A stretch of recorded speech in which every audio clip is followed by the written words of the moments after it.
नमस्कार दोस्तों, आज हम सुनेंगे मुंशी प्रेमचंद के द्वारा लिखी कहानी कायर। चलिए दोस्तों, कहानी शुरू करते हैं। युवक का नाम केशव था, युवती का प्रेमा। दोनों एक ही कॉलेज के और एक ही क्लास के विद्यार्थी थे। केशव नए विचारों का युवक था, जात पात के बंधनों का विरोधी। प्रेमा पुराने संस्कारों की कायल थी, पुरानी मर्यादाओं और प्रथाओं में पूरा विश्वास रखने वाली। लेकिन फिर भी दोनों में गाढ़ा प्रेम हो गया था और ये बात सारे कॉलेज में मशहूर थी। केशव ब्राह्मण होकर भी वैश्य कन्या प्रेमा से विवाह करके अपना जीवन सार्थक करना चाहता था। उसे अपने माता पिता की परवाह न थी। कुलो मर्यादा का विचार भी उसे स्वांग सा लगता था। उसके लिए कोई सत्य वस्तु थी तो वो प्रेम थी। किंतु प्रेमा के लिए माता पिता और कुल परिवार के आदेश के विरुद्ध एक कदम बढ़ाना भी असंभव था। संध्या का समय है। विक्टोरिया पार्क के एक निर्जन स्थान में दोनों आमने सामने हरियाली पर बैठे हुए हैं। सैर करने वाले एक एक करके विदा हो गए, किंतु ये दोनों अभी वहीं बैठे हुए हैं। उनमें एक ऐसा प्रसंग छिड़ा हुआ है जो किसी तरह समाप्त नहीं होता। केशव ने झुंझलाकर कहा, इसका ये अर्थ है कि तुम्हें मेरी परवाह नहीं। प्रेमा ने उसको शांत करने की चेष्टा करके कहा, तुम मेरे साथ अन्याय कर रहे हो केशव। मैं इस विषय को माता पिता के सामने कैसे छेड़ूं, ये मेरी समझ में नहीं आता। वे लोग पुरानी रूढ़ियों के भक्त हैं। मेरी तरफ से कोई ऐसी बात सुनकर मन में जो जो शंकाएं होंगी उनकी तुम कल्पना कर सकते हो। केशव ने उग्र भाव से पूछा, तो तुम भी उन्हीं पुरानी रूढ़ियों की गुलाम हो? प्रेमा ने अपनी बड़ी बड़ी आंखों में मृदु स्नेह भरकर कहा, नहीं, मैं उनकी गुलाम नहीं हूँ, लेकिन माता पिता की इच्छा मेरे लिए और सब चीज़ों से अधिक मान्य है। तुम्हारा व्यक्तित्व कुछ नहीं? केशव ने पूछा। ऐसा ही समझ लो। मैं तो समझता था कि ढकोसले मूर्खों के लिए हैं, लेकिन अब मालूम हुआ कि तुम जैसी विदुषियां भी उनकी पूजा करती हैं। जब मैं तुम्हारे लिए संसार को छोड़ने को तैयार हूँ, तो तुमसे भी यही आशा करता हूँ। प्रेमा ने मन में सोचा, मेरा अपनी देह पर क्या अधिकार है? जिन माता पिता ने अपने रक्त से मेरी सृष्टि की है और अपने स्नेह से उसे पाला है, उनकी मर्जी के खिलाफ कोई काम करने का उसे कोई हक नहीं। उसने दीनता के साथ केशव से कहा, क्या प्रेम स्त्री और पुरुष के रूप में ही रह सकता है, मैत्री के रूप में नहीं? मैं तो आत्मा का बंधन समझती हूँ। केशव ने कठोर भाव से कहा, इन दार्शनिक विचारों से तुम मुझे पागल कर दोगी प्रेमा। बस इतना ही समझ लो कि मैं निराश होकर जिंदा नहीं रह सकता। मैं प्रत्यक्षवादी हूँ और कल्पनाओं के संसार में प्रत्यक्ष का आनंद उठाना मेरे लिए असंभव है। ये कहकर उसने प्रेमा का हाथ पकड़कर अपनी ओर खींचने की चेष्टा की। प्रेमा ने झटके से हाथ छुड़ा लिया और बोली, नहीं केशव, मैं कह चुकी हूँ कि मैं स्वतंत्र नहीं हूँ। तुम मुझसे वह चीज न मांगो जिस पर मेरा कोई अधिकार नहीं है। केशव को अगर प्रेमा ने कठोर शब्द कहे होते तो भी उसे इतना दुख न हुआ होता। एक क्षण तक वह मन मारे बैठा रहा, फिर उठकर निराशा भरे स्वर में बोला, जैसी तुम्हारी इच्छा। आहिस्ता आहिस्ता कदम उठाता हुआ वह वहां से चला गया। प्रेमा भी वहीं बैठी आंसू बहाती रही। रात को भोजन करके प्रेमा जब अपनी माँ के साथ लेटी तो उसकी आंखों में नींद न थी। केशव ने उसे एक ऐसी बात कह दी थी जो चंचल पानी में पड़ने वाली छाया की तरह उसके दिल पर छाई हुई थी। प्रतिक्षण उसका रूप बदलता था। वह उसे स्थिर न कर सकती थी। माता से इस विषय में कुछ कहे तो कैसे कहे, लज्जा मुंह बंद कर देती थी। उसने सोचा, अगर केशव के साथ मेरा विवाह न हुआ तो उस समय मेरा क्या कर्तव्य होगा? अगर केशव ने कुछ उद्दंडता कर डाली तो मेरे लिए संसार में फिर क्या रह जाएगा? लेकिन मेरा बस ही क्या है? इन भांति भांति के विचारों में एक बात जो उसके मन में निश्चित हुई वह ये थी कि केशव के सिवा वह और किसी से विवाह न करेगी। उसकी माता ने पूछा, क्या तुझे अब तक नींद न आई? मैंने तुझसे कितनी बार कहा कि थोड़ा बहुत तो घर का कामकाज किया कर, लेकिन तुझे किताबों से ही फुर्सत नहीं मिलती। 4 दिन में तू पराए घर जाएगी, कौन जाने कैसा घर मिले। अगर कुछ काम करने की आदत ना रही तो कैसे निभाह होगा? प्रेमा ने भोलेपन से कहा, मैं पराए घर जाऊंगी ही क्यों? माता ने मुस्कुराकर कहा, लड़कियों के लिए यही तो सबसे बड़ी विपत्ति है बेटी। माँ बाप की गोद में पलकर ज्यों ही सयानी हुई दूसरों की हो जाती हैं। अगर अच्छे प्राणी मिले तो जीवन आराम से कट गया, नहीं तो रो रो कर दिन काटना पड़ा। सब कुछ भाग्य के अधीन है। अपनी बिरादरी में तो मुझे कोई घर नहीं भाता, कहीं लड़कियों का आदर नहीं, लेकिन करना तो बिरादरी में ही पड़ेगा। ना जाने ये जात पात का बंधन कब टूटेगा। प्रेमा डरते डरते बोली, कहीं कहीं तो बिरादरी के बाहर भी विवाह होने लगे हैं। उसने कहने को कह दिया, लेकिन उसका हृदय कांप रहा था कि माताजी कुछ भाप न जाएं। माता ने विस्मय के साथ पूछा, क्या हिंदुओं में ऐसा हुआ है? फिर आप अपने प्रश्न का जवाब भी दिया, और दो चार जगह ऐसा हो भी गया तो उससे क्या होता है। प्रेमा ने इसका कुछ जवाब न दिया। भय हुआ कि माता कहीं उसका आशय समझ न जाए। उसका भविष्य एक अंधेरी खाई की तरह उसके सामने मुंह खोले खड़ा था, मानो उसे निगल जाएगा। उसे न जाने कब नींद आ गई। प्रातःकाल प्रेमा सोकर उठी तो उसके मन में एक विचित्र साहस का उदय हो गया था। सभी महत्वपूर्ण फैसले हम आकस्मिक रूप से लिया करते हैं, मानो कोई दैवी शक्ति हमें उनकी ओर खींच ले जाती है। और वही हालत प्रेमा की थी। कल तक वह माता पिता के निर्णय को मान्य समझती थी, पर संकट को सामने देखकर उसमें उस वायु की हिम्मत पैदा हो गई थी जिसके सामने कोई पर्वत आ गया हो। वही मंद वायु प्रबल वेग से पर्वत के मस्तक पर चढ़ जाती है और उसे कुचलती हुई दूसरी तरफ जा पहुंचती है। प्रेमा मन में सोच रही थी, मानो ये देह माता की है, किंतु आत्मा तो मेरी है। मेरी आत्मा को जो कुछ भुगतना पड़ेगा वह इसी देह से तो भुगतना पड़ेगा। अब वह इस विषय में संकोच करना अनुचित ही नहीं, घातक समझ रही थी। अपने जीवन को क्यों एक झूठे सम्मान पर बलिदान करे। उसने सोचा, विवाह का आधार अगर प्रेम न हो तो वह देह का विक्रय है। आत्मसमर्पण क्यों बिना प्रेम के भी हो सकता है। इस कल्पना से ही न जाने किस अपरिचित युवक से उसका विवाह हो जाएगा। उसका हृदय विद्रोह कर उठा। वह अभी नाश्ता करके कुछ पढ़ने जा रही थी कि उसके पिता ने प्यार से पुकारा, मैं कल तुम्हारे प्रिंसिपल के पास गया था, वे तुम्हारी बड़ी तारीफ कर रहे थे। प्रेमा ने सरल भाव से कहा, आप तो यूं ही कहा करते हैं। नहीं, सच। ये कहते हुए उन्होंने अपनी मेज की दराज खोली और मखमली चौखटों में जड़ी हुई एक तस्वीर निकालकर उसे दिखाते हुए बोले, ये लड़का ICS के इम्तिहान में प्रथम आया है। इसका नाम तो तुमने सुना होगा। बूढ़े पिता ने ऐसी भूमिका बांधी थी कि माँ उनका आशय न समझ सकी, लेकिन प्रेमा भांप गई। उसका मन तीर की भांति लक्ष्य पर जा पहुंचा। उसने बिना तस्वीर की ओर देखे ही कहा, नहीं, मैंने तो उसका नाम नहीं सुना। पिता ने बनावटी आश्चर्य से कहा, क्या तुमने उसका नाम ही नहीं सुना? आज के दैनिक पत्र में उसका चित्र और जीवन वृतांत छपा है। प्रेमा ने रुखाई से जवाब दिया, होगा, मगर मैं तो उस परीक्षा का कोई महत्व नहीं समझती। मैं तो समझती हूँ जो लोग इस परीक्षा में बैठते हैं वे पल्ले सिरे के स्वार्थी होते हैं। आखिर उनका उद्देश्य इसके सिवा और क्या होता है कि अपने गरीब निर्धन दलित भाइयों पर शासन करें और खूब धन संचय करें। यह तो जीवन का कोई ऊंचा उद्देश्य नहीं। इस आपत्ति में जलन थी, अन्याय था, निर्दयता थी। पिताजी ने समझा था प्रेमा ये बखान सुनकर लट्टू हो जाएगी। ये जवाब सुनकर तीखे स्वर में बोले, तू तो ऐसी बातें कर रही है जैसे तेरे लिए धन और अधिकार का कोई मूल्य ही नहीं। प्रेमा ने ढिठाई से कहा, हाँ, मैं तो इसका मूल्य नहीं समझती। मैं तो आदमी में त्याग देखती हूँ। मैं ऐसे युवकों को जानती हूँ जिन्हें ये पद जबरदस्ती भी दिया जाए तो स्वीकार न करेंगे। पिता ने उपहास के ढंग से कहा, ये तो आज मैं नई बात सुन रहा हूँ। मैं तो देखता हूँ कि छोटी छोटी नौकरियों के लिए लोग मारे मारे फिरते हैं। मैं जरा उस लड़के की सूरत देखना चाहता हूँ जिसमें इतना त्याग हो। मैं तो उसकी पूजा करूँगा। शायद किसी दूसरे अवसर पर यह शब्द सुनकर प्रेमा लज्जा से सिर झुका लेती, पर इस समय उसकी दशा उस सिपाही की सी थी जिसके पीछे गहरी खाई हो। आगे बढ़ने के सिवा उसके लिए और कोई मार्ग न था। अपने आवेश को संयम से दबाती हुई, आंखों में विद्रोह भरे, वह अपने कमरे में गई और केशव के कई चित्रों में से एक चित्र चुनकर ले आई जो उसकी निगाह में सबसे खराब था और पिता के सामने रख दिया। बूढ़े पिताजी ने चित्र को उपेक्षा के भाव से देखना चाहा, लेकिन पहली दृष्टि में ही उन्हें आकर्षित लगा। ऊंचा कद था और दुर्बल होने पर भी उसका गठन स्वास्थ्य और संयम का परिचय दे रहा था।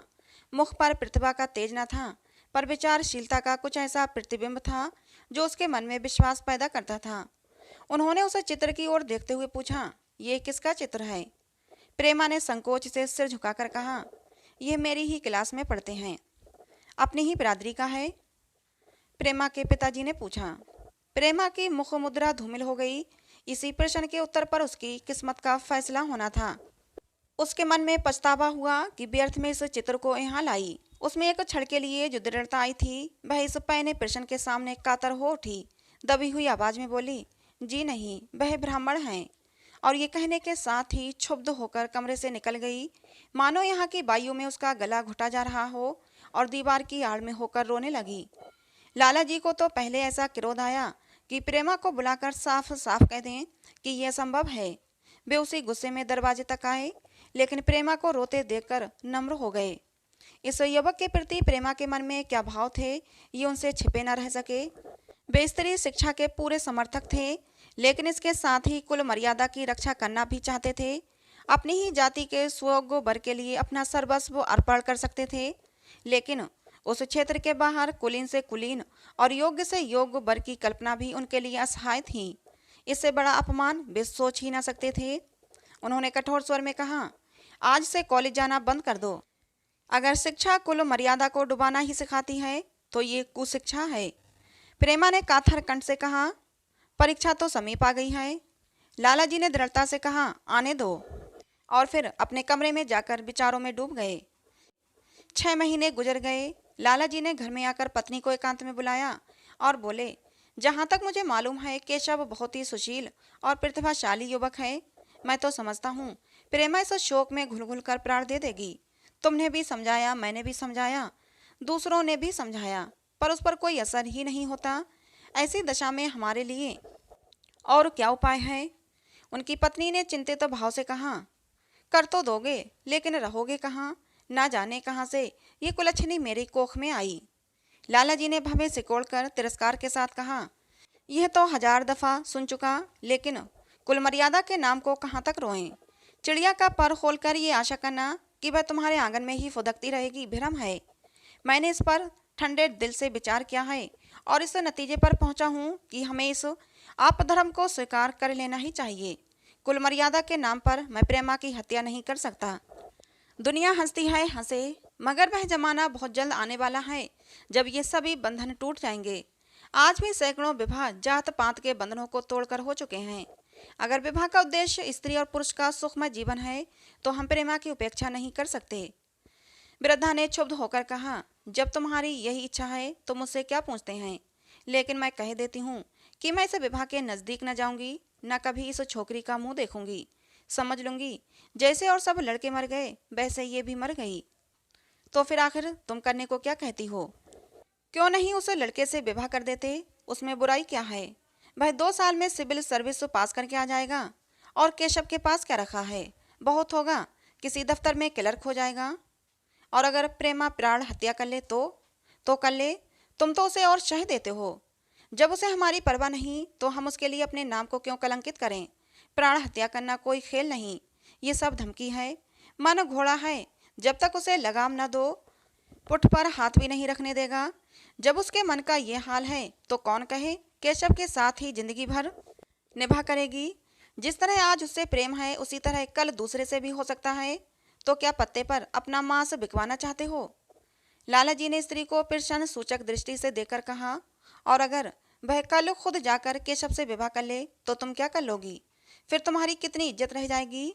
वह चाहे संकोचवश या हम लोगों के लिहाज से यूं ही बैठी रहे, पर यदि जिद पर कमर बांध ले तो हम कुछ नहीं कर सकते। इस समस्या का ऐसा भीषण अंत भी हो सकता है, ये सब वृद्धा के ध्यान में भी ना आया था। ये प्रश्न बम के गोली की तरह उसके मस्तक पर गिरा।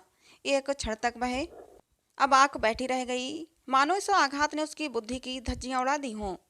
फिर पराभूत होकर बोली, तुम्हें अनोखी ही कल्पनाएं सूझती हैं। मैंने तो आज तक कभी भी नहीं सुना कि किसी कुलीन कन्या ने अपनी इच्छा से विवाह किया है। तुमने ना सुना हो, लेकिन मैंने सुना है और देखा है, और ऐसा होना बहुत संभव है। जिस दिन ऐसा होगा उस दिन तुम मुझे जीता ना देखोगे। मैं ये नहीं कहता कि ऐसा होगा ही, लेकिन होना संभव है। तो जब ऐसा होना है तो इससे तो यही अच्छा है कि हम ही उसका प्रबंध करें। जब नाक ही कट रही है तो तेज छुरी से क्यों ना कटे? कल केशव को बुलाकर देखो क्या कहता है। केशव के पिता सरकारी पेंशनर थे, मिजाज के चिड़चिड़े और कृपण। धर्म के आडंबरों में ही उनके चित्त को शांति मिलती थी। कल्पना शक्ति का अभाव था, किसी के मनोभावों का सम्मान न कर सकते थे। वे अब भी उस संसार में रहते थे जिसमें उन्होंने अपने बचपन और जवानी के दिन काटे थे। नवयुग की बढ़ती हुई लहर को वे सर्वनाश कहते थे और कम से कम अपने घर को दोनों हाथों और दोनों पैरों का जोर लगाकर उसे बचाए रखना चाहते थे। इसीलिए जब एक दिन प्रेमा के पिता उसके पास पहुंचे और केशव से प्रेमा के विवाह का प्रस्ताव किया तो बूढ़े पंडित जी अपने आप में न रह सके। धुंधली आंखें पकड़कर बोले, आप भंग तो नहीं खा गए हैं? इस तरह का संबंध और चाहे कुछ भी हो विवाह नहीं है। मालूम होता है आपको भी नए जमाने की हवा लग गई। बूढ़े बाबूजी ने नम्रता से कहा, मैं खुद ऐसा संबंध नहीं पसंद करता। इस विषय में मेरे भी यही विचार हैं जो आपके हैं, पर बात तो ऐसी आ पड़ी है कि मुझे विवश होकर आपकी सेवा में आना पड़ा। आजकल के लड़के और लड़कियां कितने स्वेच्छाचारी हो गए हैं ये तो आप जानते ही हैं। हम बूढ़े लोगों के लिए अब अपने सिद्धांतों की रक्षा करना कठिन हो गया है। मुझे भय है कि कहीं ये दोनों निराश होकर अपनी जान पर न खेल जाएं। बूढ़े पंडित जी जमीन पर पांव पटकते हुए गरज उठे, आप क्या कहते हैं साहब? आपको शर्म नहीं आती? हम ब्राह्मण हैं और ब्राह्मणों में भी कुलीन। ब्राह्मण कितने ही पतित हो गए हों, इतने मर्यादा शून्य नहीं हुए कि बनिए बक्कलों की लड़की से विवाह करते फिरें। जिस दिन कुलीन ब्राह्मणों में लड़कियां न रहेंगी उस दिन ये समस्या उपस्थित हो सकती है। मैं कहता हूँ आपको मुझसे ये बात करने का साहस भी कैसे हुआ? बूढ़े बाबूजी जितना ही दबते थे उतना ही पंडित जी बिगड़ते थे। यहाँ तक कि लाला जी अपना अपमान ज्यादा न सह सके और अपनी तकदीर को कोसते हुए चले गए। उसी वक्त केशव कॉलेज से आया। पंडित जी ने तुरंत उसे बुलाकर कठोर कंठ से कहा, मैंने सुना है तुमने किसी बनिए की लड़की से अपना विवाह कर लिया है। ये खबर कहाँ तक सही है? केशव ने अनजान बनकर पूछा, आपसे किसने कहा? किसी ने कहा। मैं पूछता हूँ ये सब ठीक है या नहीं? अगर ये बात ठीक है, तुमने अपनी मर्यादा को डुबाना निश्चय कर लिया है तो तुम्हारे लिए हमारे घर में कोई स्थान नहीं। तुम्हें मेरी कमाई का एक धेला भी नहीं मिलेगा। मेरे पास जो कुछ है वह मेरी अपनी कमाई है। मुझे अख्तियार है कि मैं उसे जिसे चाहूं दे दूं। तुम ये अनीति करके मेरे घर में कदम नहीं रख सकते। केशव पिता के स्वभाव से परिचित था। प्रेमा से उसे प्रेम था। वह गुप्त रूप से प्रेमा से विवाह कर लेना चाहता था। बाप हमेशा तो बैठे न रहेंगे। माता के स्नेह पर उसे विश्वास था। उस प्रेम की तरंग में वह सारे कष्टों को झेलने के लिए तैयार मालूम होता था। लेकिन जैसे कोई कायर सिपाही बंदूक के सामने जाकर हिम्मत खो बैठता है और कदम पीछे हटा लेता है, वही दशा केशव की हुई। वह साधारण युवकों की तरह सिद्धांतों के लिए बड़े बड़े तर्क कर सकता था। जवान से उनमें अपनी भक्ति की दुहाई दे सकता था, लेकिन इसके लिए यातनाएं झेलने की सामर्थ्य उसमें न थी। अगर वह अपनी जिद पर अड़ा और पिता ने भी अपनी टेक रखी तो उसका कहाँ ठिकाना लगेगा? उसका जीवन ही नष्ट हो जाएगा। उसने दबी जबान से कहा, जिसने आपसे ये कहा है बिल्कुल झूठ कहा है। पंडित जी ने तीव्र नेत्रों से देखकर कहा, तो ये खबर बिल्कुल गलत है? जी हाँ, बिल्कुल गलत। तो तुम आज ही इसी वक्त उस बनिए को खत लिख दो और याद रखो कि अगर इस तरह की चर्चा फिर कभी उठी तो तुम्हारा सबसे बड़ा शत्रु मैं होऊंगा। बस अब जाओ। केशव और कुछ न कह सका। वहां से चला तो ऐसा मालूम होता था कि पैरों में दम नहीं है। दूसरे दिन प्रेमा ने केशव के नाम ये पत्र लिखा, प्रिय केशव, तुम्हारे पूज्य पिताजी ने लाला जी के साथ जो अशिष्ट और अपमानजनक व्यवहार किया है उसका हाल सुनकर मेरे मन में बड़ी शंका उत्पन्न हो रही है। शायद उन्होंने तुम्हें भी डांट फटकार बताई होगी। ऐसी दशा में मैं तुम्हारा निश्चय सुनने के लिए विकल हो रही हूँ। तुम्हारे साथ हर तरह का कष्ट झेलने को तैयार हूँ। मुझे तुम्हारे पिताजी की संपत्ति का मोह नहीं, मैं तो केवल तुम्हारा प्रेम चाहती हूँ और उसी में प्रसन्न हूँ। आज शाम को यहीं आकर भोजन करो। दादा और माँ दोनों तुमसे मिलने के लिए बहुत इच्छुक हैं। मैं वह स्वप्न देखने में मगन हूँ जब हम दोनों उस सूत्र में बंध जाएंगे जो टूटना नहीं जानता, जो बड़ी से बड़ी आपत्ति में भी अटूट रहता है। तुम्हारी प्रेमा। संध्या हो गई और इस पत्र का कोई जवाब न आया। उसकी माता बार बार पूछती कि केशव आए नहीं। बूढ़े लाला भी द्वार की ओर आंख लगाए बैठे थे। यहाँ तक कि रात के 9 बज गए पर ना तो केशव ही आए और ना उनका पत्र। प्रेमा के मन में भांति भांति के संकल्प विकल्प उठ रहे थे। कदाचित उन्हें पत्र लिखने का अवकाश न मिला होगा या आ जाने की फुर्सत न मिली होगी। कल अवश्य आ जाएंगे। केशव ने पहले उसके पास जो प्रेम पत्र लिखे थे उन सबको उसने फिर से पढ़ा। उनके एक एक शब्द से कितना अनुराग टपक रहा था, उनमें कितना कंपन था, कितनी विकलता, कितनी तीव्र आकांक्षा। फिर उसे केशव के वे वाक्य याद आए जो उसने सैकड़ों ही बार कहे थे। कितनी बार वह उसके सामने रोया था। इतने प्रमाणों के होते हुए निराशा के लिए कहाँ स्थान था, मगर फिर भी सारी रात उसका मन जैसे सूली पर टंगा रहा। प्रातःकाल केशव का जवाब आया। प्रेमा ने कांपते हुए हाथों से पत्र पढ़ा। पत्र हाथ से गिर गया। ऐसा जान पड़ा मानो उसकी देह का रक्त स्थिर हो गया हो। पत्र में लिखा था, मैं बड़े संकट में हूँ कि तुम्हें क्या जवाब दूँ। मैंने इधर इस समस्या पर खूब ठंडे दिल से विचार किया है और इस नतीजे पर पहुँचा हूँ कि वर्तमान दशाओं में मेरे लिए पिता की आज्ञा की उपेक्षा करना दुस्सह है। मुझे कायर न समझना, मैं स्वार्थी भी नहीं हूँ, लेकिन मेरे सामने जो बाधाएं हैं उन पर विजय पाने की शक्ति मुझ में नहीं है। पुरानी बातों को भूल जाओ, उस समय मैंने इन बाधाओं की कल्पना न की थी। प्रेमा ने एक लंबी गहरी जलती हुई सांस खींची और उस खत को फाड़ कर फेंक दिया। उसकी आंखों से अश्रु धारा बहने लगी। जिस केशव को उसने अपने अंतःकरण से बर लिया था, वह इतना निष्ठुर हो जाएगा, इसकी उसको रत्ती भर भी आशा न थी। ऐसा मालूम पड़ा मानो अब तक वह कोई सुनहरा स्वप्न देख रही थी, पर आंख खुलते ही वह सब कुछ अदृश्य हो गया। जीवन में जब आशा ही लुप्त हो गई तो अब अंधकार के सिवा और क्या रहा। अपने हृदय की सारी संपत्ति लगाकर उसने एक नाव लदवाई थी, वह नाव जलमग्न हो गई। अब दूसरी नाव कौन कहाँ से लदवाए। अगर वो नाव टूटी है तो उसके साथ वो भी डूब जाएगी। माता ने पूछा, क्या केशव का पत्र है? प्रेमा ने भूमि की ओर ताकते हुए कहा, हाँ, उनकी तबीयत अच्छी नहीं है। इसके सिवा वह और क्या कहती। केशव की निष्ठुरता और बेवफाई का समाचार अपनी माँ से कहने का उसमें साहस नहीं था।